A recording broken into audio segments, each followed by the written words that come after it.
자, 157조 가산세, 가산금 정리하도록 하겠습니다. 그래서 왜 지금 가산세와 가산금을 하는가를 지금 설명드렸죠, 여러분? 자, 그러면 이제 지금부터 하나씩 합시다. 가산세 일단 정의부터 내리실 수 있어야 됩니다. 자, 밑줄 들어갑니다. 동그라미 1번. 세법에서 규정하고 있는 의무, 이게 가산세가 나와야 되는 가장 중요한 키워드입니다. 키워드 잡으십시오.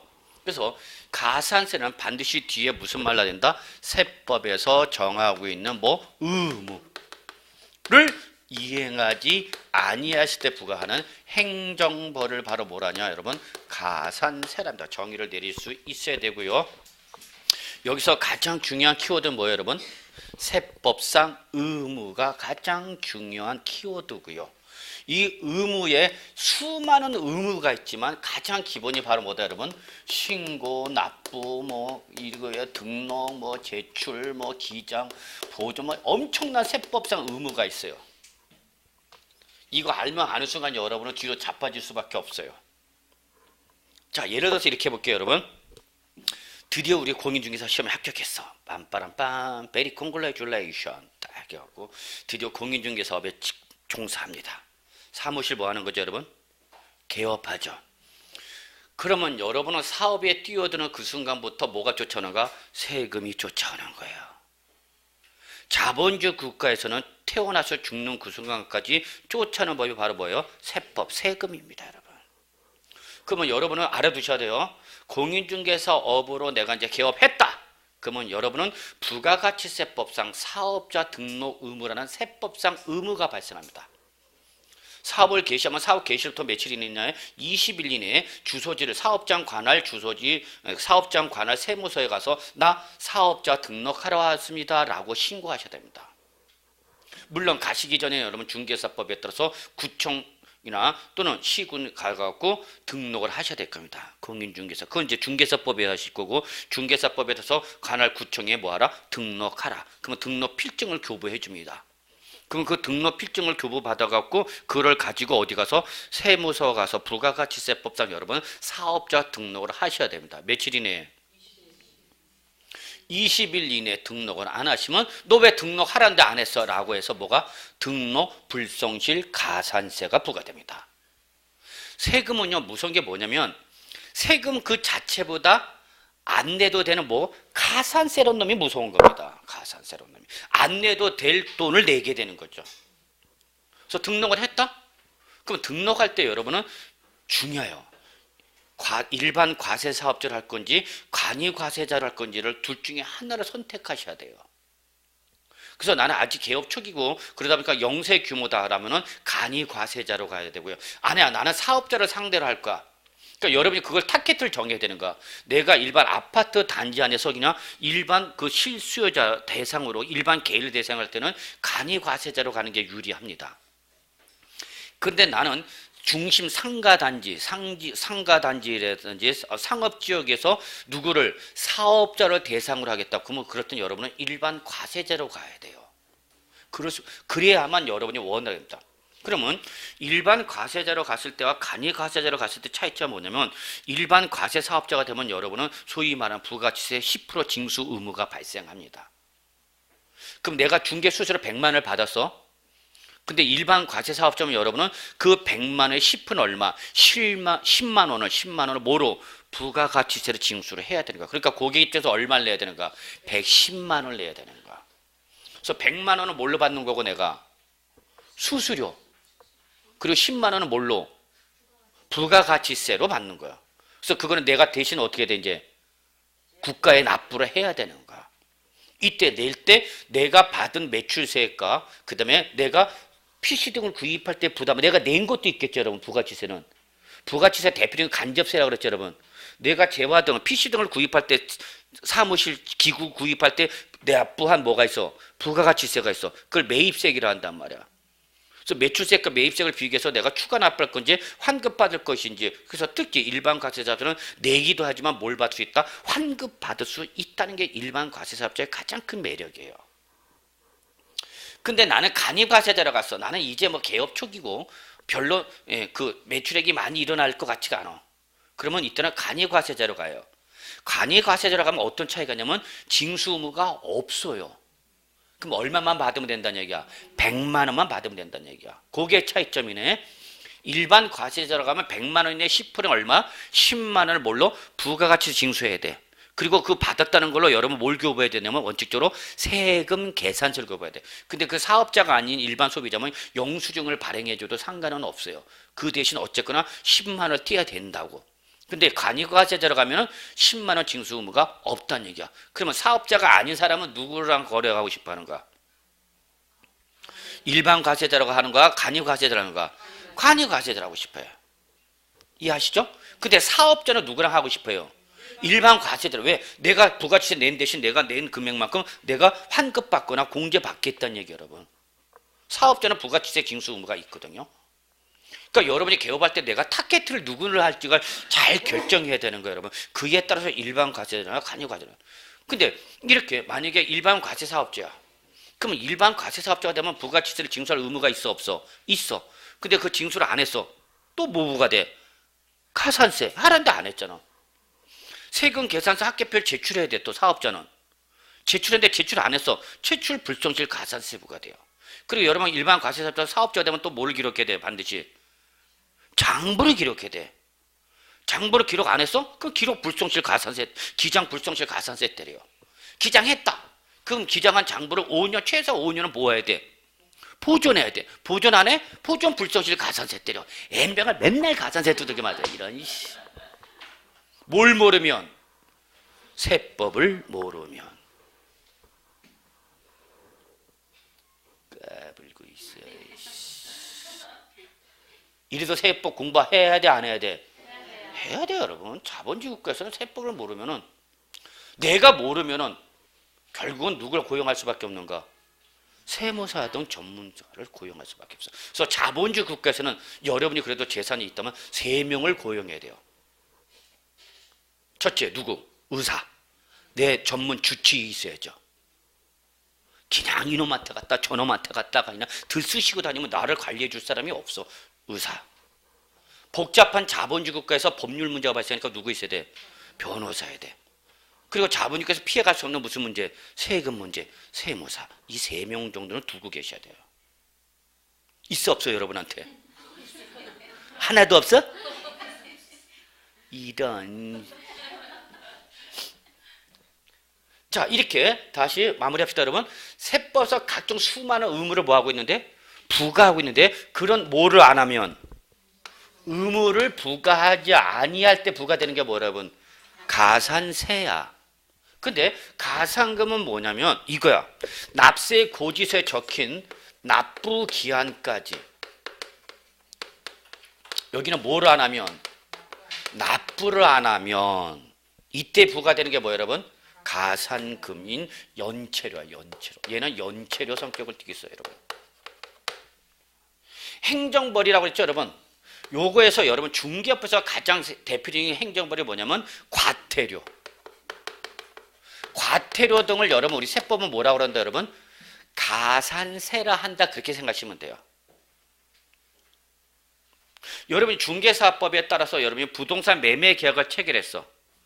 부동산 매매 계약을 체결하면 여러분은 공인중개사법에 따라서 매매 계약일로부터 60일 이내에 그 부동산 매매에 따른 뭐를? 실지 거래가액을 그 부동산 소지지를 관할하는 시장 군수 구청장에게 뭐 해야 돼? 신고하셔야 됩니다. 요거 배웠어요? 아직 안 배웠어요?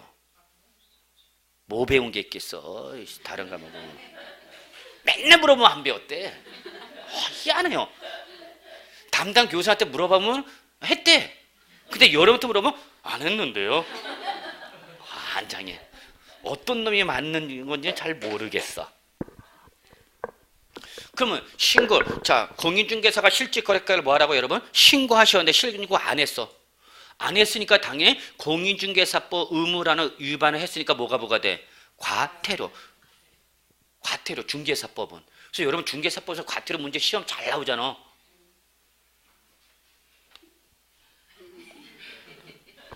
아니야, 중개사법은 과태료 문제 잘 나와. 몇 배냐? 취득세 몇 배로 때리느냐? 가산세를, 과태료를. 그런 거 하잖아, 여러분. 안 했다? 안 한 게 맞네. 자, 그걸 우리 세법은 뭐라 그런다고요, 여러분? 가산세. 이때 가산세 가장 기본이 뭐예요, 여러분? 거기 나와 있는 신고 불성실 가산세, 납부 불성실 가산세입니다. 찾으셨어요, 여러분? 예. 그래서 왜 신고 불성실 가산세, 납부 불성실 가산세가 나온지 아시겠죠? 이때 그런데 가산금은 언제까지? 고지서에 적힌 언제까지? 납부 기한까지 납부를 안 했을 때야.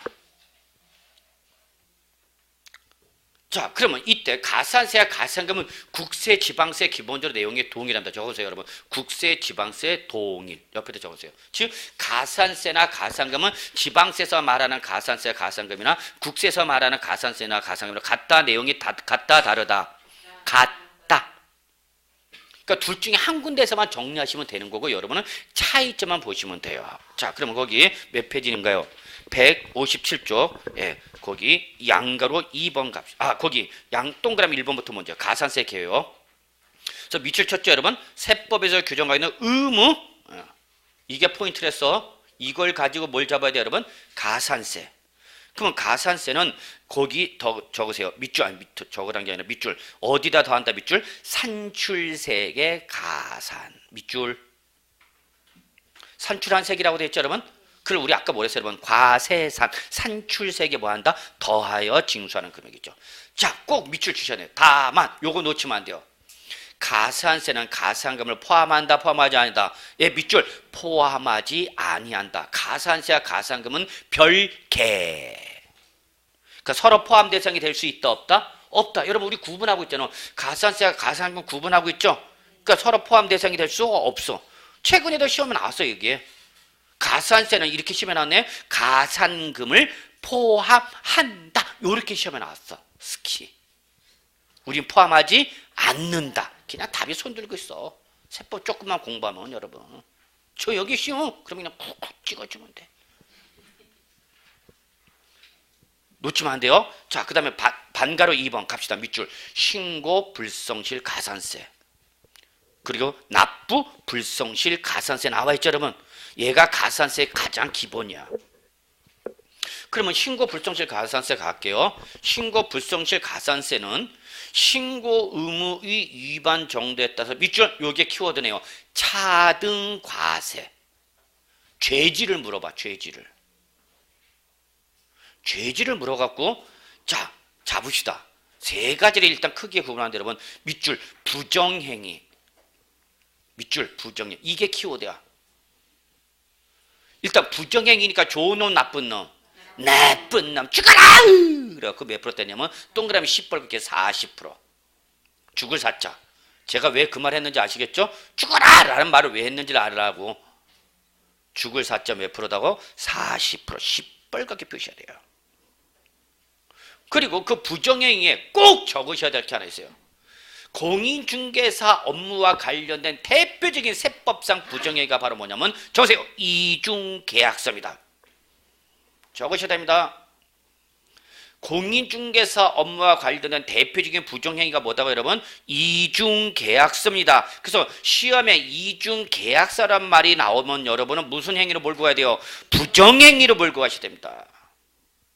그걸 몰고 가면 답이 보이는 거고요. 어쨌다고? 그러면 이제 또 외로운 길을 가는 거죠.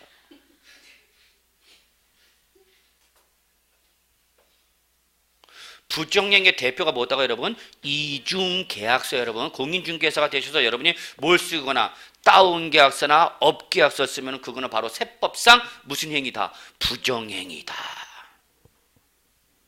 그때는 그 부정행위로 적게 신고한 금액이 몇 프로 여러분? 40% 동그라미.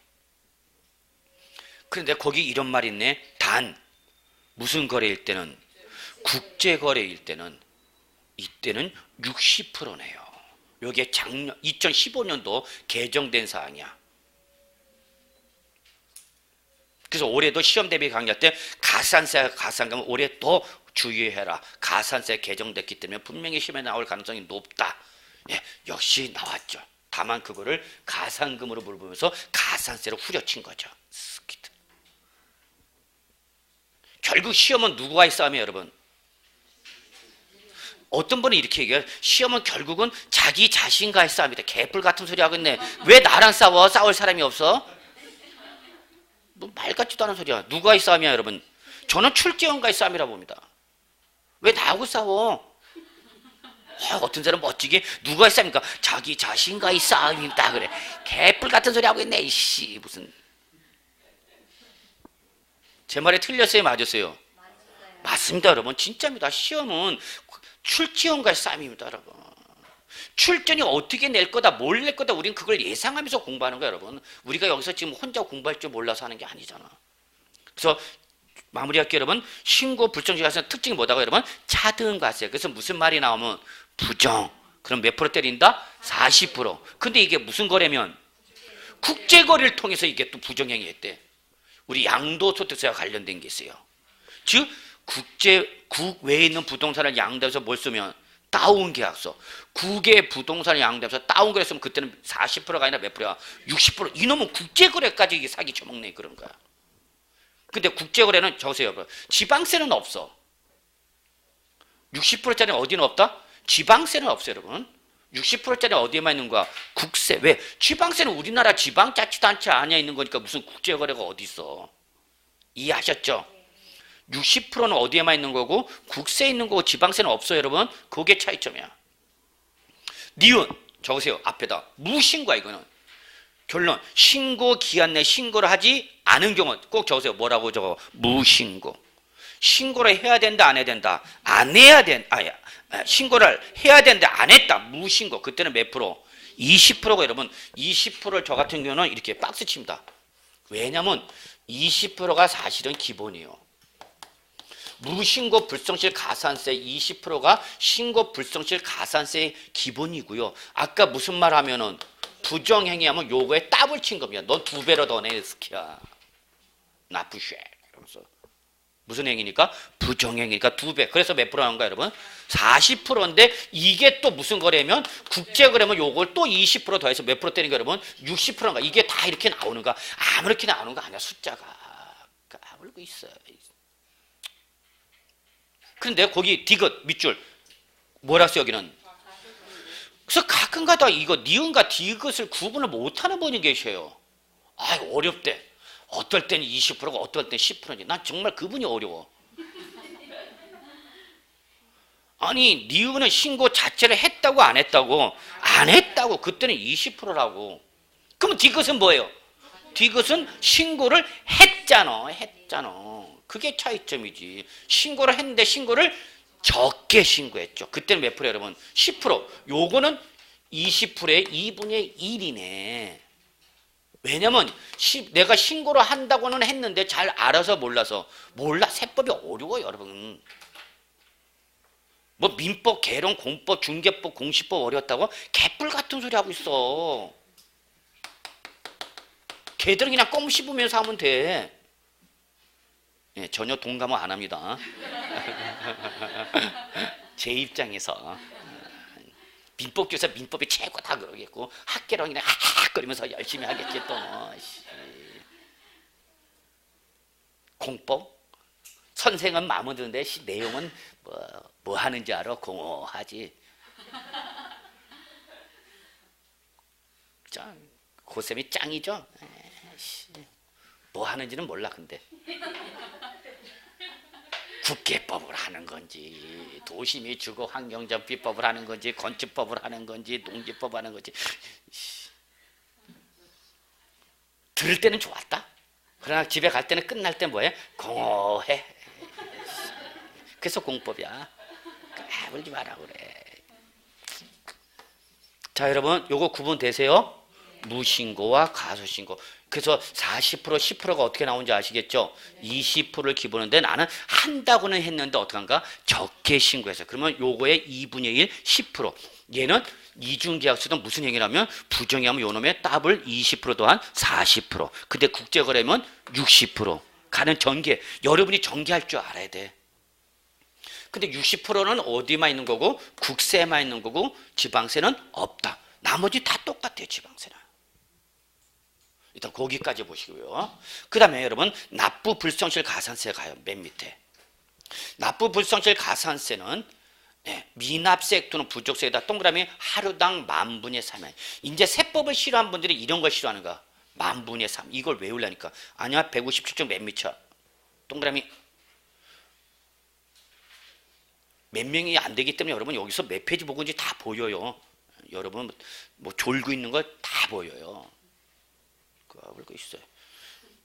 그래서 미납세 부조세 하루당 얼마? 만분의 3 곱하기 밑줄 납부지연. 여러분 밑줄 치는데 끝자 동그라미 일수 동그라미 쳐.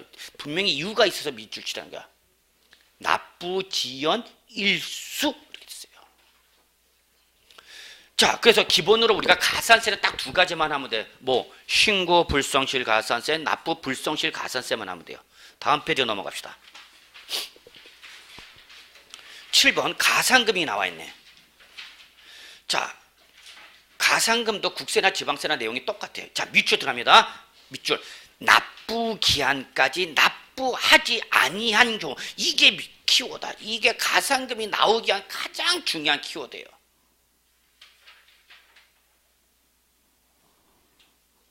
그때에 그 밑줄 다시 한번 고지세액의 가산. 아까 산출세액은 아니 가산세는 산출세액의 가산. 그런데 여기는 고지세액의 가산. 요런 걸 좋아한단 말이야. 출제원들은 바뀌는 걸 잘 봐야지. 바뀌는 거를. 고지세액의 가산에 징수하는 금액을 우리는 뭐라 한다 여러분? 가산금이라 한다.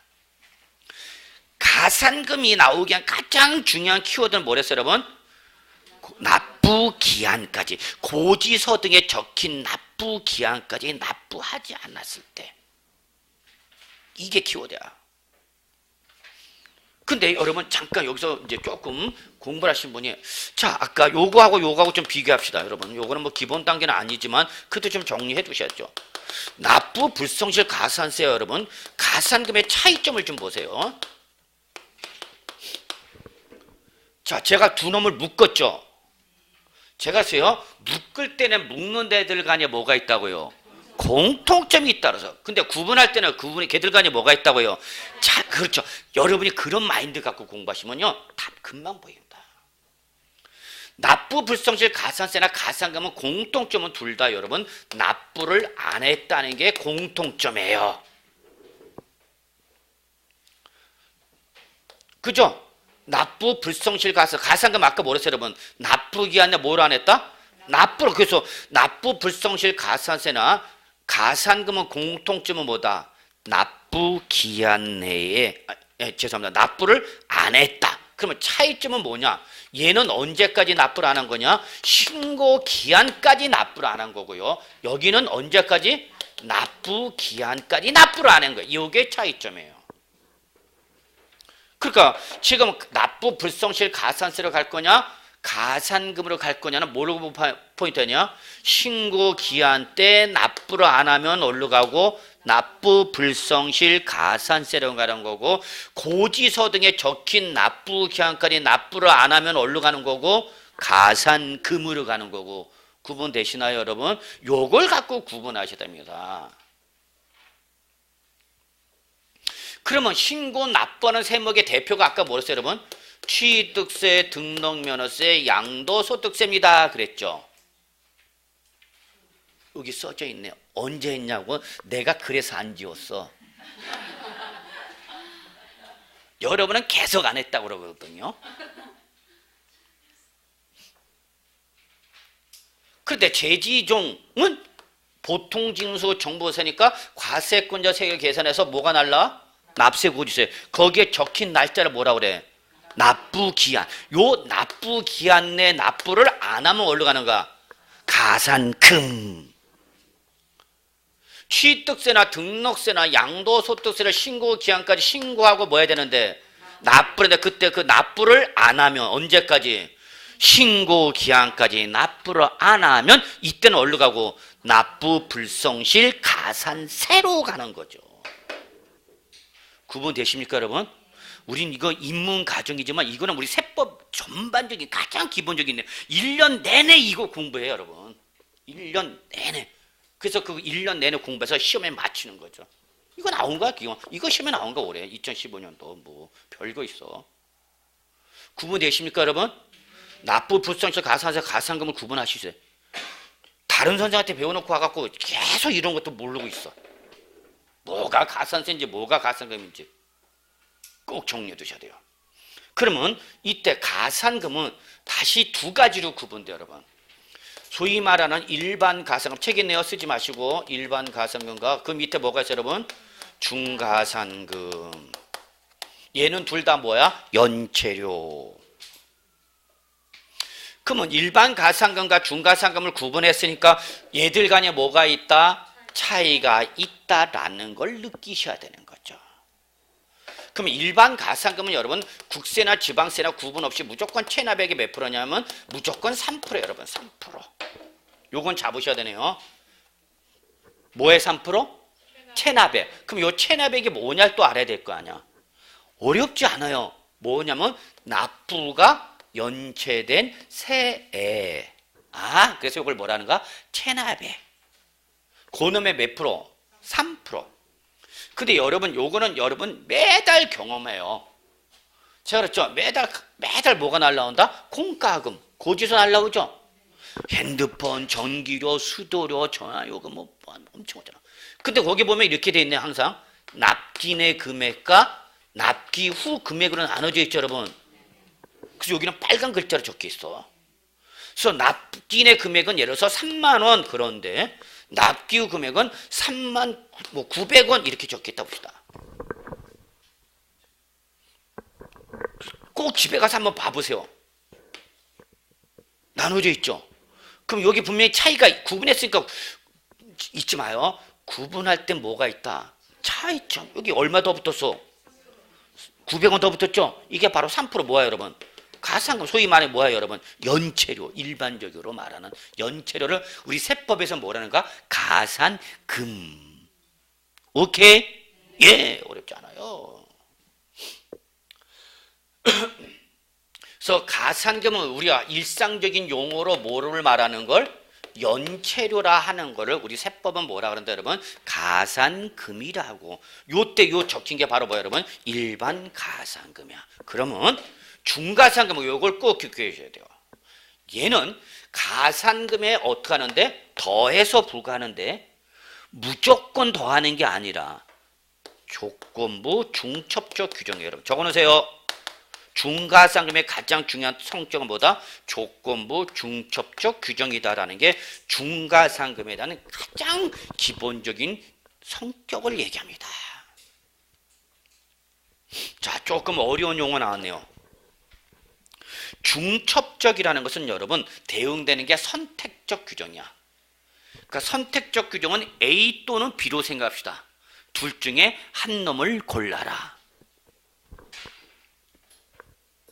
여러분은 어떤 선생님이 제일 좋아하세요? 그러면 나는 공법. 그러면 그건 선택적이죠. 근데 나는 다.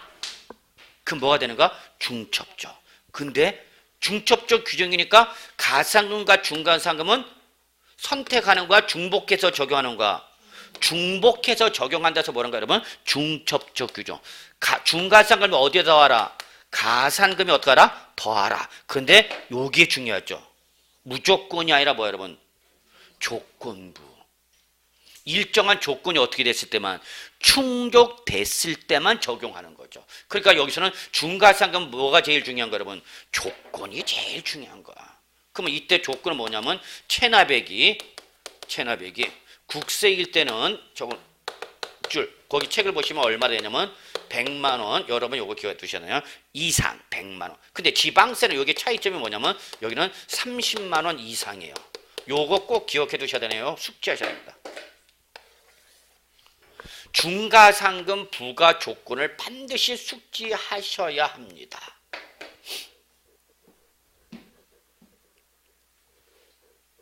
그러면 얘는 시험에 잘 나오겠다 안 나오겠다? 나올 수 있는 거죠.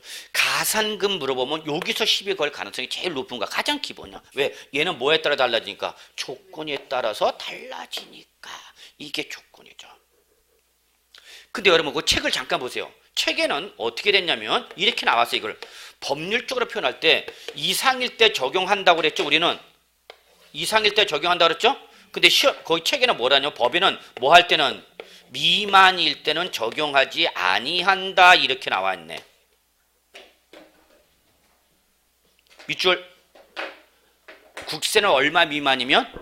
100만 원 미만이면. 그러니까 여러분 제가 이거 기억할 때는 이상일 때 적용한다 이렇게 기억하고 계시더라도 시험에서는 이상일 때 적용한다라고 나오지 않고 미만일 때 적용하지 않는다 이렇게 나올 수 있다는 걸 대비하고 계셔야 된다 그 얘기입니다. 시험에 국세일 때 중과상은 100만 원 미만일 땐 적용하지 않는다. 결론 맞는 말이야 틀린 말이야? 맞는 말이죠. 근데 우리는 평소 기억할 때 어떻게 했어? 이상일 때 적용한다 했는데 요걸 틀어서 낸 거죠. 이런 걸 다 대비. 이게 우리가 여러분이 강의를 듣는 이유야. 강의를 들어야 하는 이유가 바로 제가 이렇게 시험에서 나올 수 있는 걸 계속 설명해 드리겠다는 얘기야.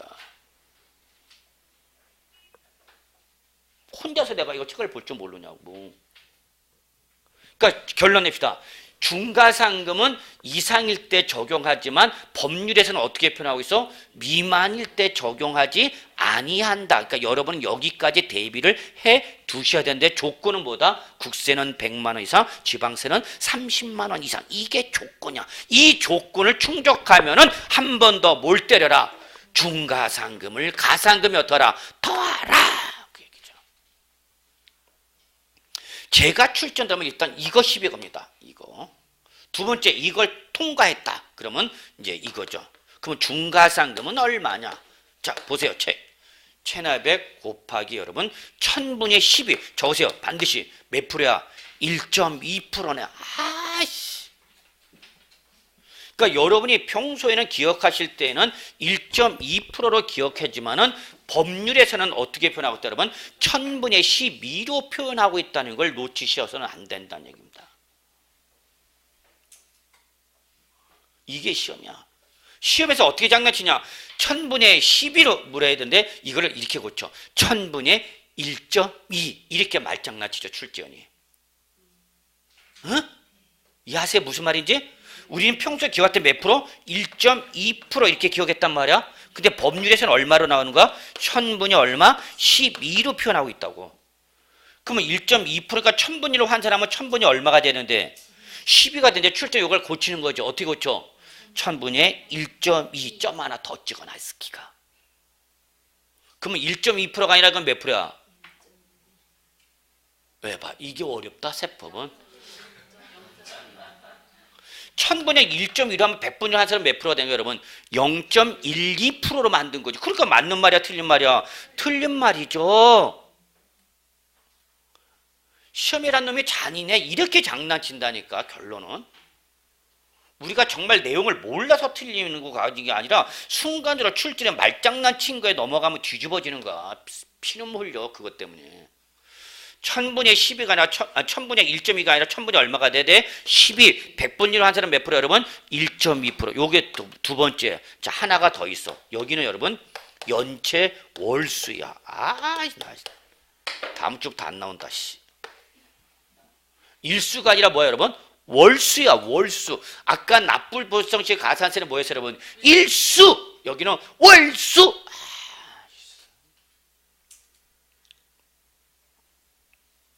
표시를 잘해야 돼. 키워드에다 동그라미 쳐야 돼. 냅다 다시 형광펜 치워놓으면 나중에 키워드가 없어져. 그리고 자기가 치워놓고도 자기가 이거 왜 친지 몰라. 키워드만 잡아야 돼. 키워드만. 여기다 연체 일수로 싹 다 표시해버리면 키워드가 없어져 버려. 월에다 동그라미 쳐야지. 월에다가. 아까 납부불성실 가산세는 뭐였어요 여러분? 일수. 그게 키워드인데 그거를 거기다 동그라미 쳐야지. 죄다 그냥 형광펜 다 칠해놓고 있어요. 이런. 집에 가서 보니까 다 쳐져 있네 형광펜이. 그리고 저보고 그래요. 네가 이렇게 치라고 그랬잖아. 노트 검사까지 해야 돼. 책 검사까지 있다. 제가 뭐 얘기하는지 아시죠 여러분? 키워드를 잡아야 된다고. 키워드에다 동그랗게 표시해야 돼. 단어에다 그냥 죄다 치면 안 돼요. 그런데 여기는 여러분 몇 개월 한다로 여러분? 60개월로 한도를 한다. 이게 또 키워드 단어네. 60개월 동그라미 몇 개월을 초과하지 못한다 그래서 여러분 60개월을 초과하지 못한다 그랬어. 여기서 60개월은 어떻게 나왔느냐? 소멸시효기간 여러분 적으세요. 5년에서 나온 겁니다.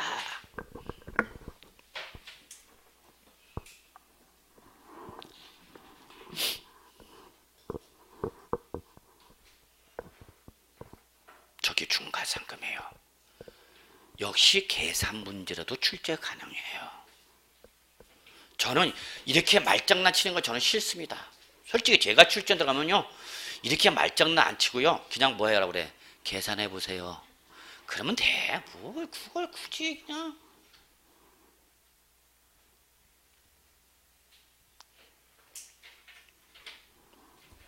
자, 그러면 지금부터 가산금을 우리 책을 통해서 제가 한번 정리해 드릴 테니까 한번 확인해 보세요. 표시됐는지. 가산금부터 볼게요. 가산금 국세를 밑줄 언제까지? 납부 기한까지 납부하냐 때, 여기서 키워드는 뭐랬어? 납부 기한이야, 신고 기한이야. 딱 두 글자 고쳐, 출제어는. 여러분, 납부에도 10벌 고쳐야 돼.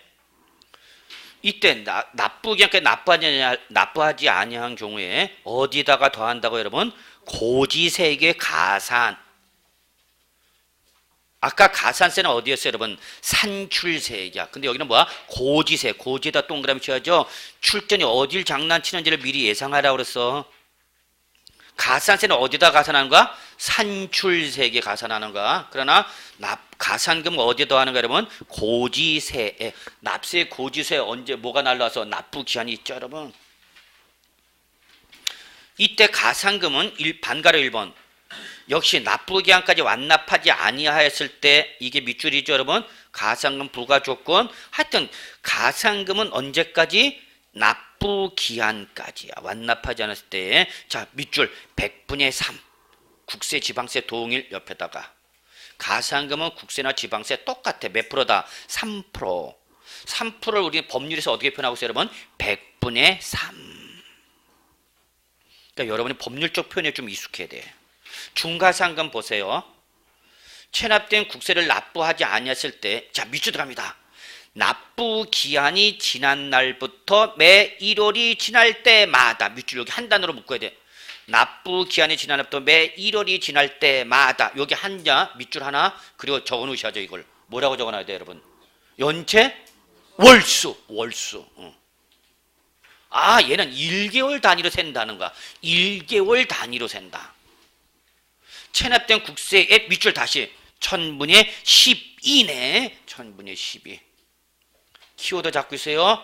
그리고 적어 놓으셔야 돼요. 몇 프로? 이걸 1.2%를 어디다 더하라서, 여러분?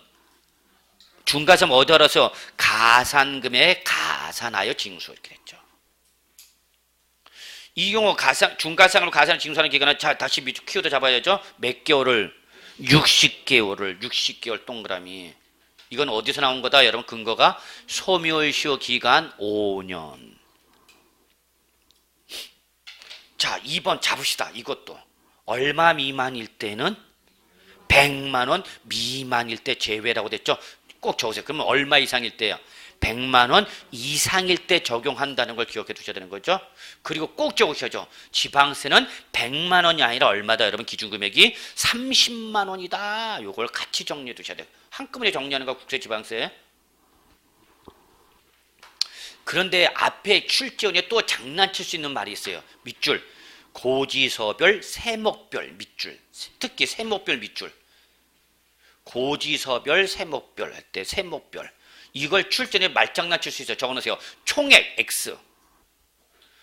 100만 원 이상이냐 30만 원 이상이냐 판단할 때는 세목별로 판단하라는 얘기예요. 이걸 세목별을 출제원에 바꿔. 어떻게 바꿔? 총액으로. 납세고지서 총액으로 이렇게 말을 바꿀 수 있다는 얘기야. 그 다음에 거기 동그라미 3번 있죠, 여러분. 중가상금의 동그라미 3번. 국가와 지방자치단체 조합 나왔어요, 여러분. 밑줄. 그리고 우리가 세법을 공부할 때 국가와 지방자치단체 조합이란 말이 나오면은 얘들은 여러분 뇌리에 뭐가 떠올라야 되냐면 과세권자란 말이 꼭 떠올라야 돼요. 앞으로 계속 나와, 이 말은. 그래서 국가, 지방자치단체 조합이란 말이 나오면 여러분 뇌는 네 글자 뭐가 떠올라야 된다고? 과세권자.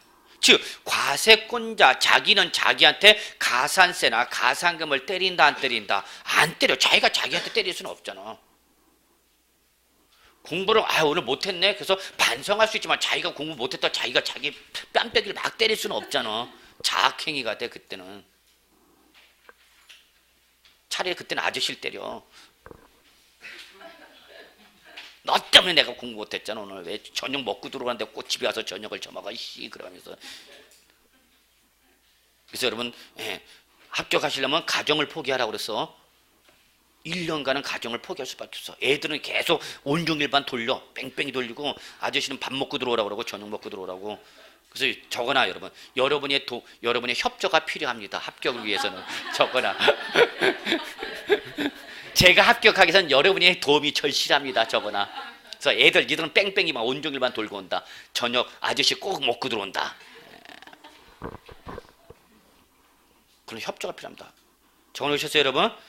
그래서 가산세, 가산금은 오늘 배운 용어 중에서 가장 시험에 나올 가능성이 높다. 됐어요. 자, 원천징수 보세요. 옆에다 하나 적으실래요 여러분? 뭐라고 적어놓으면 돼 이제? 특별징수.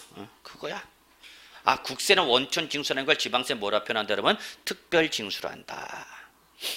그 다음에 세무공무원 옆에다 여기서 땡땡 과세권자로서 나오는 거야. 세무공무원이란 말이 나오면 국세, 지방세, 과세권자로서 나온다 생각하시면 돼요.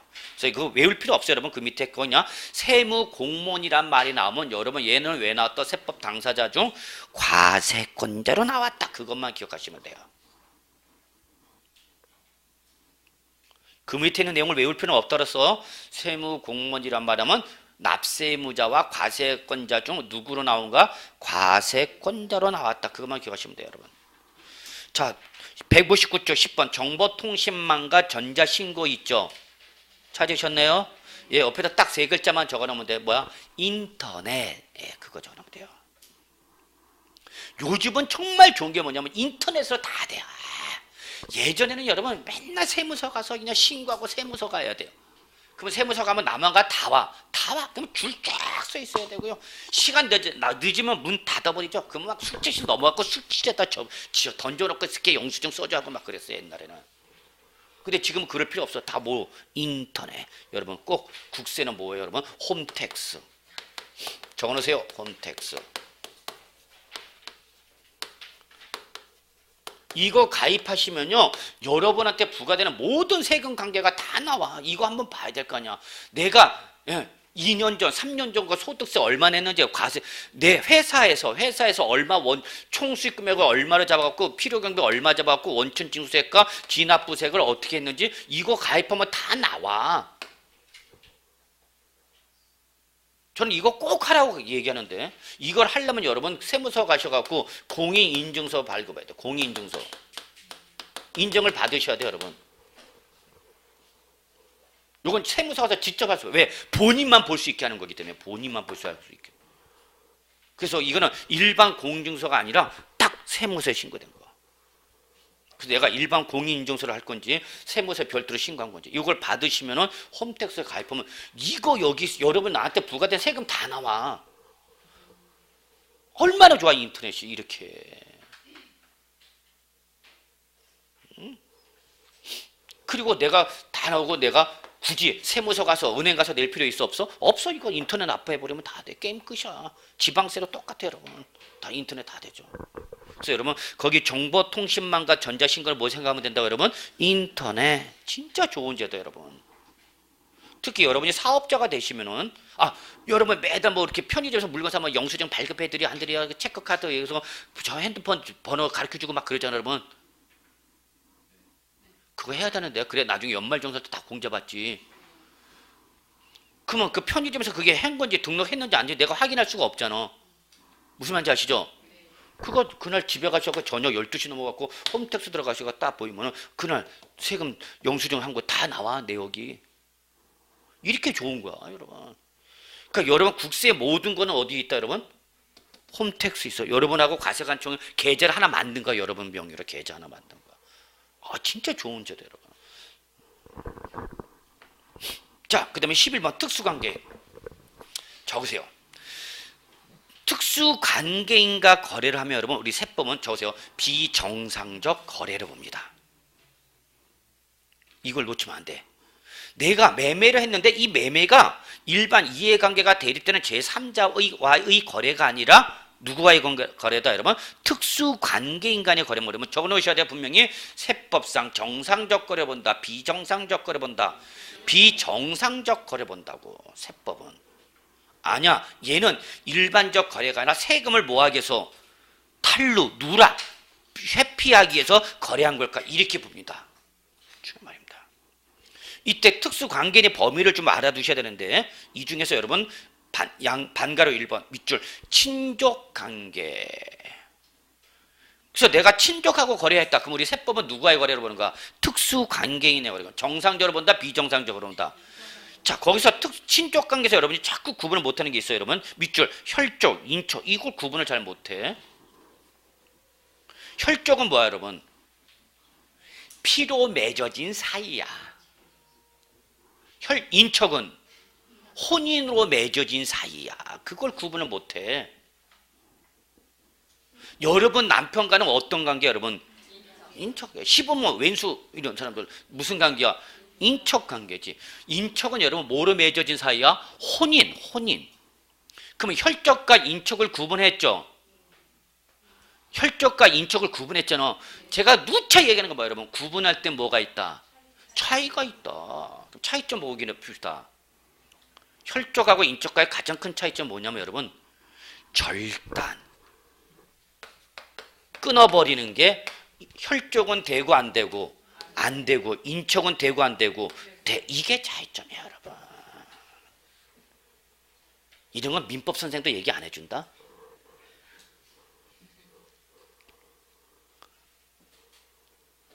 혈족과 인척의 차이점 뭐다고 여러분? 혈족은 뭐로 맺어진 사이니까? 피로 맺어진 사이이기 때문에 절단이 안 돼. 인위적으로. 나 우리 아버지 바꿀래. 나 우리 아버지 바꿀래. 돈 많은 아버지로 할래. 그럴 수만 있다면 해피한 거죠. 그렇잖아. 내 자식 공부 더럽게 못해. 누구 닮아서? 나 닮아서. 나 아들 자식 바꿀래. 그럴 수만 있다면 진짜 해피할 거야 아마. 그래서 혈족은 바꾼다 못 바꾼다? 못 바꿔. 피만 정확하다면. 조건은 뭐야? 피가 정확하다면. 그 피 100% 믿는 거 아니야. 특히 남자들. 응? 알았어 막내?